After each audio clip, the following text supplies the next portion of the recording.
Wow, this has been a wonderful morning, a historic one, launching the W20, the Women 20, as part of the G20 initiative, formation, and force that is guiding, that is seeking to collaborate and coordinate the global financial and economic governance, architecture, and in that, to take mainstream gender equality and women's empowerment is a very big step.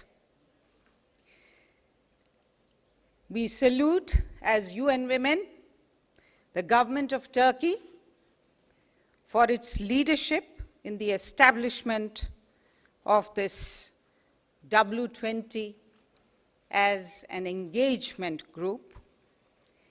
And at present, it is, of course, composed of business, civil society, academia, but we hope that it will also one day, as was mentioned, have the government leaders engaged in gender equality and social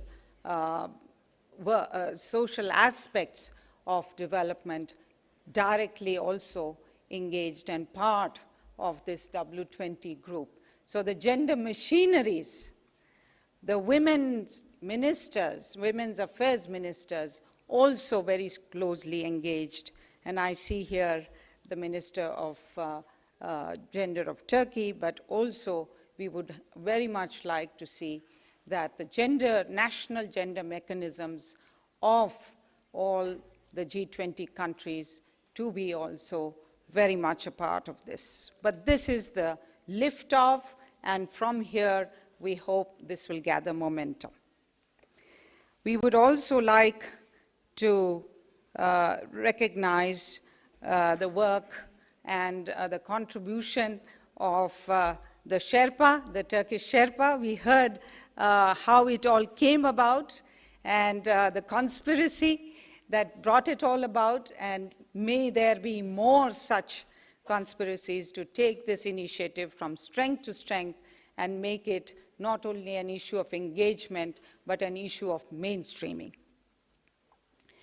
I would like to thank the president of Kagider, also Kadem and TİKAD, all the three Turkish organizers, for making this happen, putting it all together, and of course UN Women has been very privileged to be part of supporting this and will continue to provide the substantive support, but also bring all the political energies that we have been mobilizing around what has been referred to as really major, impactful, historic, intergovernmental normative processes, the Finance for Development Conference, the Agenda 2030 or 2030 Agenda for Sustainable Development, and now we are working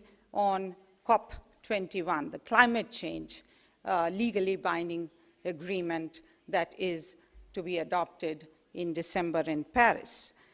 So we must look very clearly at what it is that the G20 can do and should do in the area of gender equality and women's empowerment.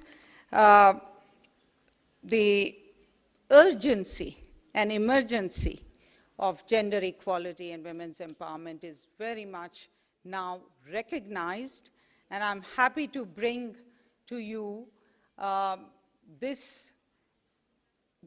slew of processes from the Beijing platform commemoration, 20-year commemoration, which has resulted in a very strong commitment to full, effective, and accelerated implementation of gender equality and women's empowerment commitments in the Beijing Platform for Action, including in the critical area of women and the economy.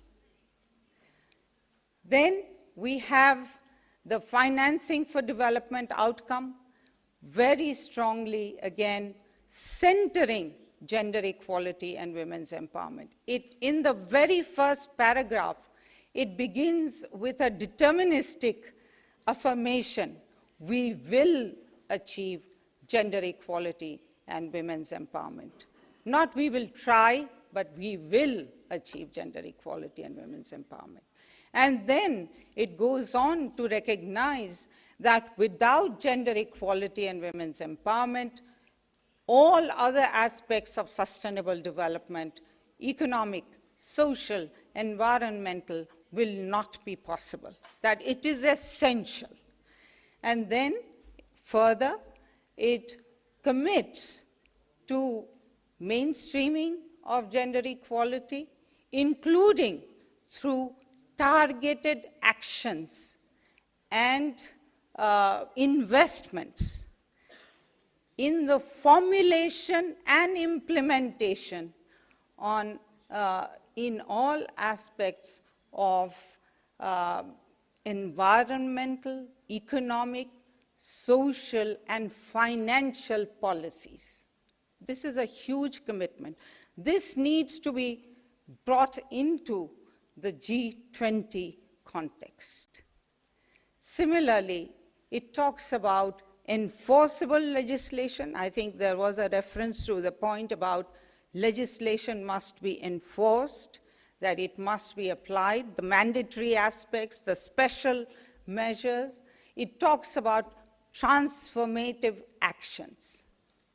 So these commitments in the financing for development agreement is a huge win for gender equality agenda. And this must be reflected in the G20 forum, where already you have a strong commitment to gender mainstreaming and to taking the agenda of gender equality and women into the economy and into the financial sectors, where there has been a huge gender gap, along with a tremendous and chronic underinvestment in women and girls and their empowerment. So we need to bridge that gap as never before, and we need to do that in double quick time. I think the speakers before me have highlighted how there has, if we go on at the same pace, and UN Women has done a considerable amount of research on this, that if we go on at this pace, we will not reach equality in any of the sectors even till the end of this century. So we cannot wait another century, and indeed the time is now, and the time is in this moment, and G20 must seize that moment. And we have, in the Addis context, UN Women, along with many of you G20 ministers, launched the action plan on transformative financing for realizing gender equality commitments. You really need to have transformative financing. And what does that mean? It means that we must prioritize gender equality investment, that it must be significantly greater than ever before, that it must be targeted as well as mainstreamed, and that it must be from all sources, and it must also be done in a way that includes women's leadership. This is what transformative financing means. And in the compact on financing for development, as well